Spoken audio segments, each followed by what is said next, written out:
Hello, David. Hi. You have a new record out. It's appropriately entitled David Gilmour. Yes, it's a highly original title. There's about 2 or 3 questions I'd like to ask you about it, but I guess I could sum it all up by asking you why the solo effort?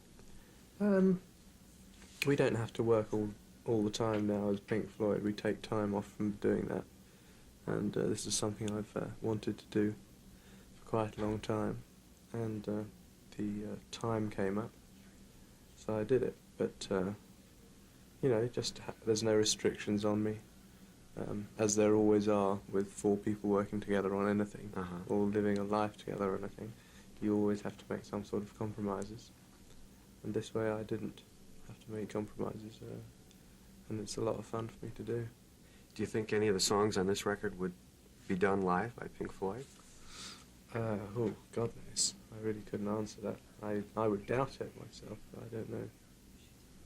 You see, they'd have to fit within one of the things that Pink Floyd do, and as we usually do, a whole album at a time as a concert, or 2 albums in a concert usually, as a whole concept thing.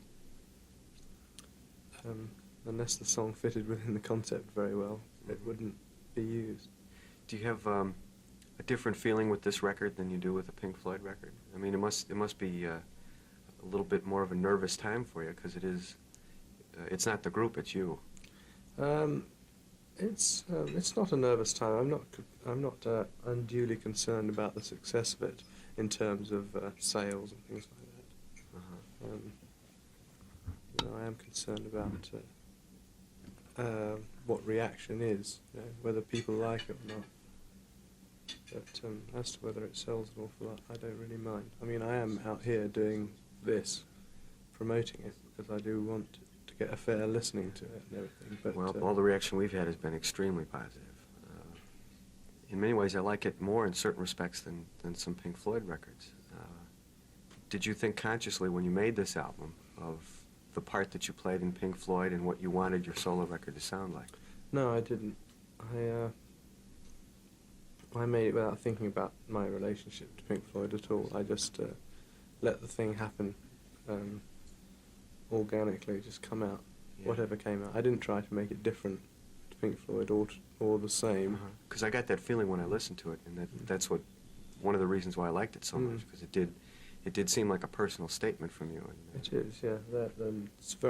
It's much more immediate, I think, than a lot of Pink Floyd things. I mean, the basic ideas for all the songs and the things that I did were immediately emotionally appealing to me when I first had the ideas, and I made it pretty swiftly, and hoped to get some sort of spontaneity down on the tape when we did it. Where did you find the other fellows who played on the record? They're old friends of mine. If you look on the inside cover, you'll see ancient photographs of us together, because we were in a group together about 15 years ago, back in the early 60s. All right, can you give me some impressions of some of the songs on here? The first track on side 1 is called Mihalis. That's right, yes. And is that really Greek for Michael? Yes, yeah. That's right. It's the name of a boat of mine. Oh, it's your boat? Yeah. And I mean, you know, when you get to the end of making a record, some of the things you have do have titles, because they're songs and they have a title that has already suggested itself to you. But a lot of the things just don't have titles, as they're just pieces of music that you've had a working title with while you're making, so you have something to identify with the other people who are concerned with it. But it doesn't really have a title, and you can't really say, can't really call them instrumental in E and stuff like that, which is what they were called, some of these tracks. Or instrumental in C, which is what this one was called originally, while we were working on it. You can't really sit around and leave them like that. So you have to work out titles, and I always leave it to the very last minute. And suddenly there's a deadline, a printing deadline. They say, right, we're printing tomorrow. I've got to get these titles onto the record. I'll immortalize my boat. And it did have a kind of along on the ocean wave sort of feel to it, that track. So, what about Short and Sweet? What about it? The title? Mm-hmm. Well, the title is implicit in the song. I mean, it is what the song's about. Yeah. And that's a song written by, I wrote the music and Roy Harper wrote the words. There's another one that I like a whole lot. I Can't Breathe Anymore. Mm-hmm. Where did that one come from? Straight out of my brain. I hope so. Yeah, I sat, it came out of me, words and music all together, out of my head one day as I was sitting around in my living room at home. And that was a Sunday, and I recorded it on the Tuesday, 2 days later. And there it is. It was still pretty fresh in your mind, huh? Yeah, absolutely Yeah. fresh in my mind. We rehearsed it for about 10 minutes, then recorded it. That is the version on the album. The group compositions in Pink Floyd, what part do you play in that? You're capable of writing some extremely good songs, as this new record shows. And I have a large part to do with the writing of the music. I mean, not any bigger than anyone else's necessarily, but I do put in a lot towards the writing of the music of Pink Floyd. All the lyrics and ideas for the content of lyrically of these things comes from Roger. So I haven't really participated in that, not feeling that I'm particularly brilliant at lyric writing until forced. I'm not even brilliant then, but you know, I manage when I'm forced, which is this occasion. what did Dark Side of the Moon do for Pink Floyd as a band? I mean, you suddenly became extraordinarily popular, and Right. it was another step from the early Pink Floyd days. Yeah. I can't argue with that. Did that do anything to the group, or to you personally, or to the music? Were you looking for something that was a little more commercial, or? No, we didn't. We weren't trying to make it any more commercial. We were just trying to. We tried to make it very direct. That record. We didn't. We tried not to be obscure with the lyrics and things like that. We didn't. We decided at that point that, well, apart from deciding that we wanted it to mean something very strong and specific, and for it not to be obscure in the way the lyrics were down, so that people would understand it all very clearly. Uh-huh. How big a part did Alan Parsons play in that album? No part really. He was just the engineer. I mean, he played a part. He was the studio engineer at the time. Uh-huh. It could have been anyone really. So Animals, is that a concept record? Well, the themes of the tracks that we did were tied together. There was a feeling running through them before we had them named as what they are named, each individual track. They had different titles before. And but there was a definite overriding feeling running through them all. And one day Roger had the idea, because one of them was called Pigs. I mean, one of them had, well, it wasn't actually called Pigs, but the title was about pigs. And he obviously got the idea of calling them all after animals, because when he thought through the other two tracks that we had, they could be relevant in that sort of thing. So he changed the lyrics around a little bit on the other two songs so that they fitted in with that concept better. And that's how it worked out. How is it? Well, this is mostly a question for some people who might not have seen you live. Is it difficult for Pink Floyd to duplicate, or yourself? No. It's not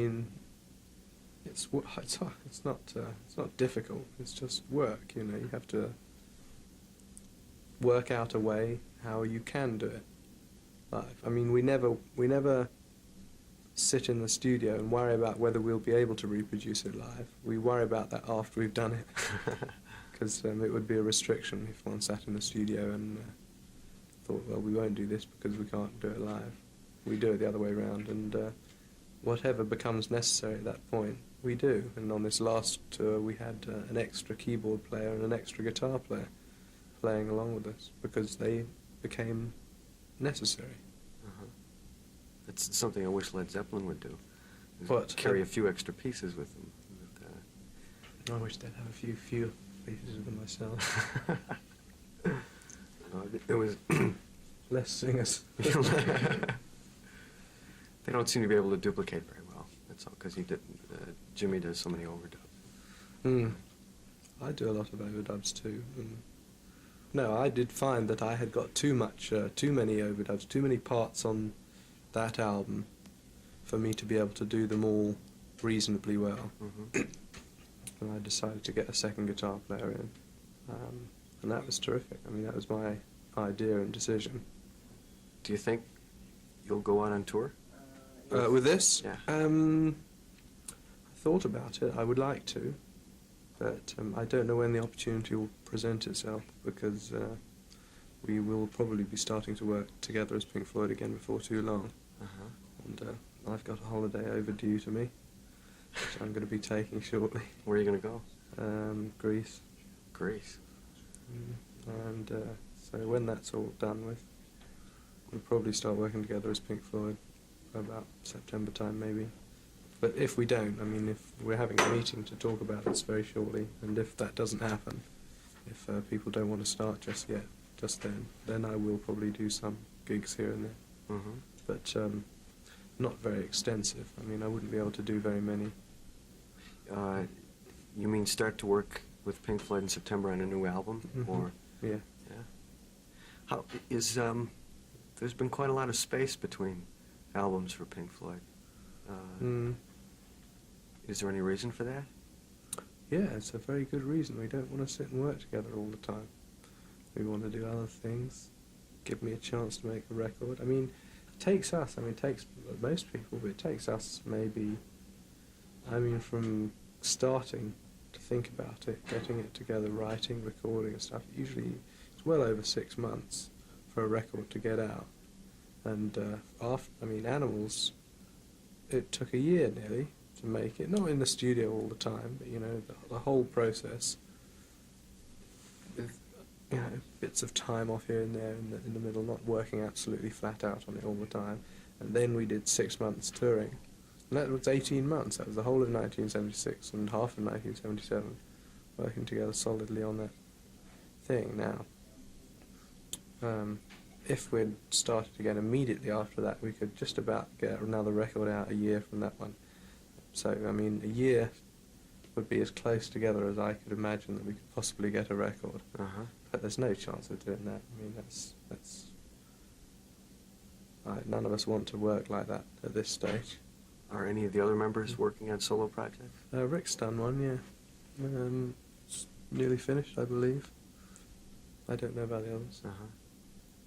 Would you talk a little bit about Syd Barrett? And what do you want to know about Syd Barrett? Everything. No one knows everything about Syd Barrett. Yeah.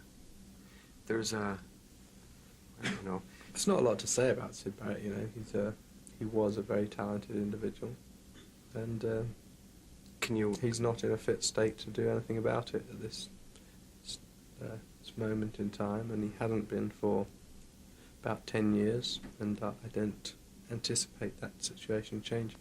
Uh-huh. Can you relate that to Shine On You Crazy Diamond? Is that song about him? I'd say Shine On You Crazy Diamond is about him, largely. Uh-huh. In what ways? Well, it's all in the song. I can't explain it clearer than that. Uh-huh. That's more or less saying that he burnt himself out, and I guess he did, in a way. It's still a gem, huh? Well, he's a gem, yes. He was a gem. Some things that are carried through in your solo record that are in the music of Pink Floyd, certain ideas of madness and lunacy. Mm-hmm. Does that interest you as a theme for a song, or inspiration for There's no real madness things in my record, are there? Well, not that I've noticed. What about Pink Floyd? Yes, there certainly is in Pink Floyd. And in me, in fact, but I don't think I did any of that on this record. Yes, I am very close to, the things that I would write about if I was writing a song are things that are within me or within society or something like that. I wouldn't, I couldn't write fictional songs. And I couldn't ever really see myself writing fictional songs, like most of them are, really. Mm-hmm. And, boring love songs once in a while, but not too many. No, I mean, otherwise it's really about things that are personal to me, and madness is one of the things that one thinks about, or I think about. You think about going mad? No, not for me personally. I've no expectations of going mad myself. That's good. I'm just not that sort of person, I don't think. Uh-huh. What kind of music do you listen to when you're at home? Well, to tell you the truth, I very rarely listen to anything at the moment. I just haven't had the time to listen to anything very much. The only time I really listen is on the radio in the car when I'm driving to and from my home. Any guitar players you like? Oh, there's a lot that I like, yes. Any that you would like to name?